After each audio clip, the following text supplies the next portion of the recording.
Well, hi, Jim, I'm back with 41 Years of Mills and Boone, and I swear to God, this is a parody. This one is so ridiculous. In the end, I couldn't stop laughing.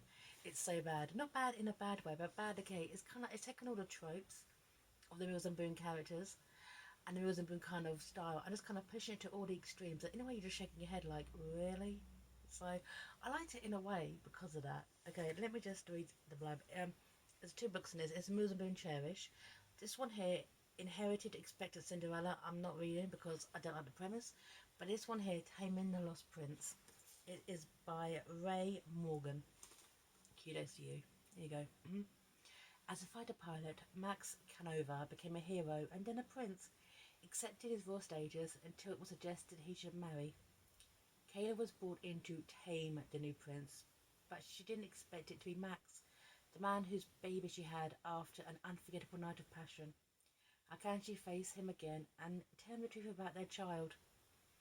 Okay, so this monarchy is kind of like, it kind of fell apart. Imagine, well, Oliver Cromwell, but imagine like the Civil War, okay, when we got rid of our monarchy for a couple of years and then it was restored.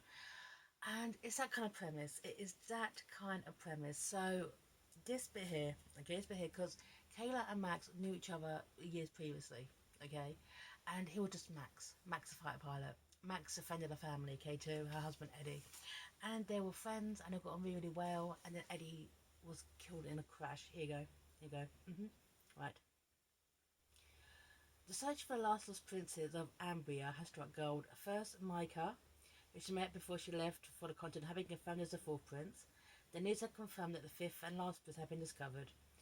When she saw the name Max Arragen in the newspaper account, she hadn't thought much of it. But then she saw a picture. It was blurry and taken from a distance. The jaunty set of shoulders had made her think of Max, her Max. She gasped and began to wonder. So, hold on, you're friends with this guy. I didn't know his last name was Arragen? Okay, okay. So these lost princes now come together, and the monarchy's been restored in this country of Ambria. And they had to learn to be royalty, and never ever been royalty. But then again, fascist to Eddie, poor Eddie, okay, Eddie, who's also the pilot. Here you go. Remember times in Traitor, where she and Eddie were in the lead vehicle in a continuous car crash, and Max was at the wheel. And then came the day when Eddie didn't return from a mission. The wreckage of his plane was found and all the parties stopped. Kayla clung to Max at the time. They mourned together, hardly believing that Eddie they both loved so much could be gone forever. No one else could have understood how deep their grief was. Right. So what would it be like to be friends with Max now? She's a little bit afraid to find out. She wasn't the wide-eyed innocent she'd been 2 years before. She had some secrets of her own, and how will she keep them from him? That was going to be living right here in the castle. So in the meantime, after 2 years, okay, Kayla's wound up working in the royal household, and then Max has had to be the lost prince. Weird kind of coincidence. I mean, that's coincidence for Mills and Bone. Thank you so much. And Max is just used to live in his happy hedonistic kind of way. He's a pilot. He lives in the moment. Every moment could be his last. And suddenly he's a prince. He's got to learn what that means. And you could just quit the role, mate. You're not exactly the heir to the throne. Okay, there's others before you. Okay, so it doesn't really matter. Okay, you're like a blip, really. So, but then you find out more, okay, about Max's past. Okay, right, and this bit here, I don't know what is this ridiculousness of it. Okay, because after what happened, okay, all the princes kind of split up and kind of went their separate ways, and Max, who was a child, okay, right, here you go. By the time I was 7 or 8, I was fending for myself on the streets, but before that there were various strangers. At one point I think I was saving a pickpocket who tried to teach me his tricks. But as far as I knew, no one around for long at any time. There's no one I can claim.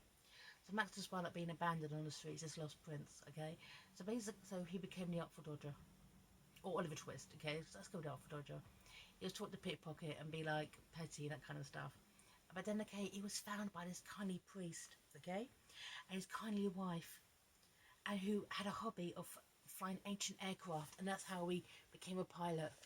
Oh wow, it's pure Oliver Twist. See, I mean, I think this is a parody.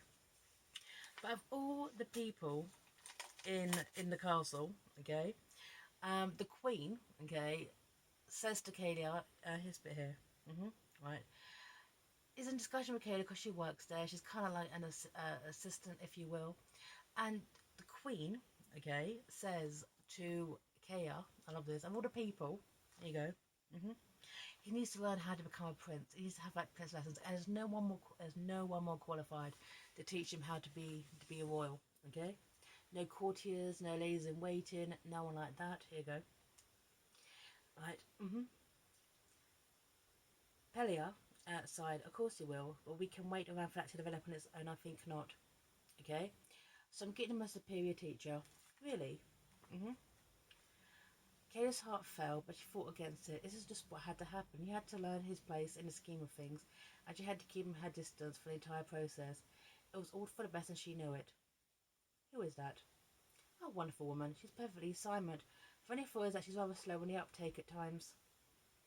Oh, do I know her? Pelia threw up her hands. It's you, silly, and you have exactly 1 week to perform a magical transformation.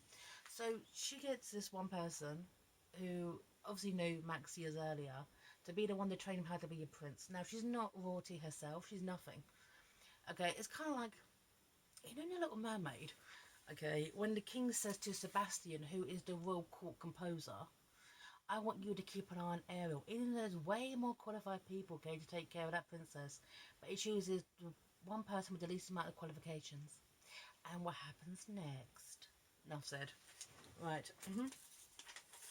But the thing is, at the time, Max gets into trouble, okay, because there is a king of this Maturia mercenary, quite clever, okay, who is putting up posters about Max, wanting him dead or alive, okay. This bit here, right? Because this bit here, right?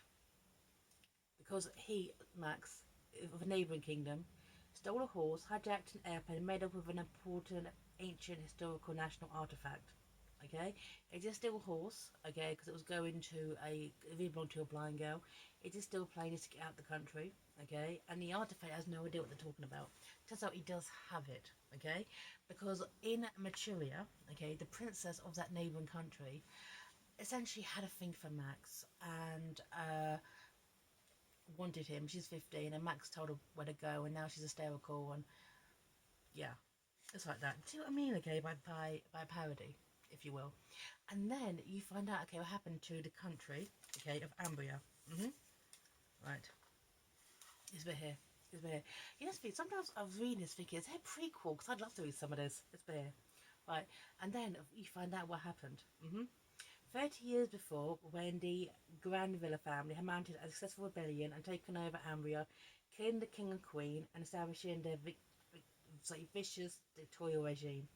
That night, each of the royal children had been spirited away by various servants or friends or members of the administration hidden. It had taken 25 years for the prince and princesses to begin their task to find each other again. The fight to win back the country had been successful, and now there was only a remnant of the Granville faction that had a remote part of the island to deal with. This is like Game of Thrones. This is like bloody Game of Thrones. It's like one extreme to the next. I love it. Honestly, I read this one laughing my arse off. Okay? Right. Right. And then, whilst he's having prince classes, okay? Right? Max is sitting there basically learning how to have afternoon tea. Because that is so paramount if you're royal to understand how afternoon tea works. Remember, in afternoon tea, you don't cut the scones, you pour them apart. Okay, you know that. Right, I could be a royal. I know how to cut. I know how to pour scones. Okay, is her sister, Kayla's sister, walks in with the baby. Okay, because having this in a public location. Okay, and Max kind of looks at the baby, looks at Kayla, realizes, oh my god. Okay, and right. This bit here. Right. Here we go. This is when they Mitchell South, yeah, we hooked up. After Eddie died. Right. Here we are. A miracle came out of it despite everything. My sweet baby, our sweet baby, don't you dare deny it. Max took a deep breath and turned to look at her full on a tear-stained face. I won't deny it, but I do regret it. He took her in arms and she cried and cried. Okay? It's 3 hours later, Max was asleep on the couch. He raised his head, wondering what he'd heard, and realised it was Kayla. She was singing softly to her baby.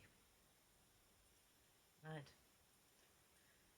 He never thought it would happen. He was a perennial bachelor. He was famous for it. No woman had ever been able to make her way through that tough shoulder reality and reach his heart. Only Kayla had. Yet he couldn't get around it. To love her was betrayal of Eddie. So just found out, obviously, okay, that he's a dad. Okay, and straight after, not straight after, okay, Eddie died. He hooked up with his widow, and it led to the baby. So, yeah, it's kind of very, very complicated.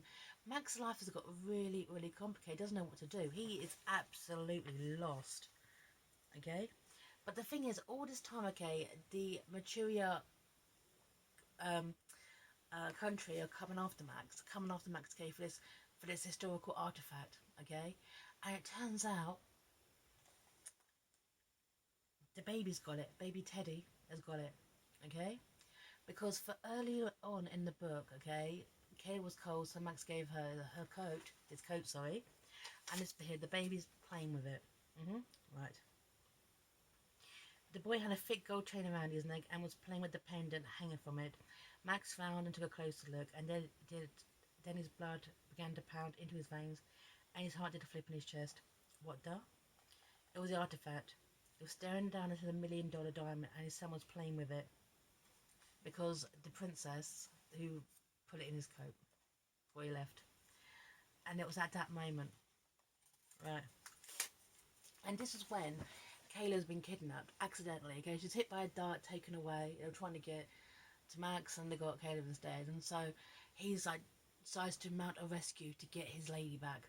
And the way this Maturia is presented is, as I mentioned, Game of Thrones. It's like that. They have dungeons, okay, that they actually use, and they kidnap people and they torture them. This don't mean by a parody. And this bit here, this is when, okay, Max, okay, because Max got herself into the castle, okay, and they meet the king, Duramo, okay, was coming down the centre aisle, dressed in 18th century royal garb of brocade of velvet, expensive and ridiculous at the same time. Right. My daughter is incarcerated for a very specific purpose, he smiled, and made an inclination of his head towards Max. I'm glad you made it. We've been waiting for you, now we're going to get on with it. So, because this 15-year-old girl says, Daddy, I want to marry Max, okay? Max turns out to be a prince, okay? 15 years old, okay? Max, the king does all this because the 15-year-old girl said, I want this man. This is so twisted. I like the fact that he owns his own twistedness. Okay, it's been here. Well, lucky occurrence, that is. I hear you're a prince now. Now my daughter will be doubly royal, won't she? The automation and unbreakable ties of our two nations shall have with each other. Won't that be lovely? Your Majesty, Max said bluntly, I'm not going to marry your daughter. Oh, I think you are. You see, I won't release your little friend here unless you do. It's quite simple, really. I've had the man in the fire up the old torture chamber in the dungeon. Quite a few nice old-fashioned machines in there. Can tell a body to ribbons, you know.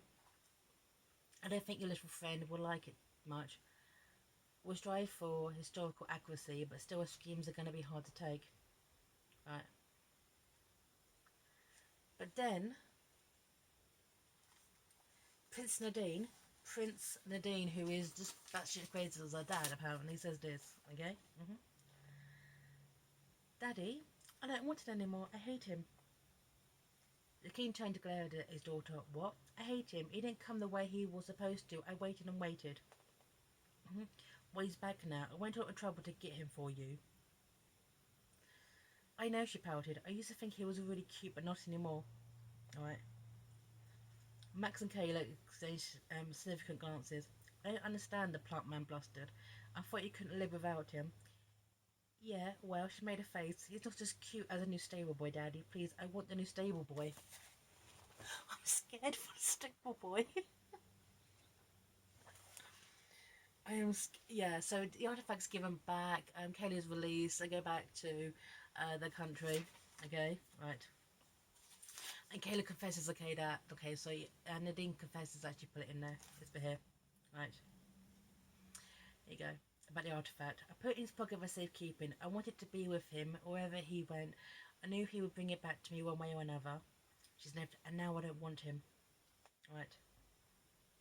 So all's well that ends well. They go back to their kingdoms, and literally the next page, okay, the next page. It's for here, okay, right, right. Will you marry me, Kayla? I don't know. A lot to think about it. A lot to consider. It's actually his face and shook her head sadly. If only he was cute as a stable boy, right? Look at my, yeah. It's so ridiculous. It is. I loved it. Literally, within the last like 40 pages, Max finds out he's a dad. Within the last like 20 pages, okay, Kayla's abducted. And in the last six, this thing with Princess Nadine and Royals don't typically wear that crap anyway, like 24/7. Only like Dublins of Parliament. It's insane. It's absolutely insane, and I loved it. I just sat there thinking, listen, maybe Ray Morgan, maybe you should be writing some like fantasy or something like Game of Thrones or something dark and twisted, because that's what it reminded me of. So, anyway, Taming the Lost Prince by Ray Morgan. I loved it for its stupidity. And I'm signing off here. 14 years of Hills and Boone. Bye now.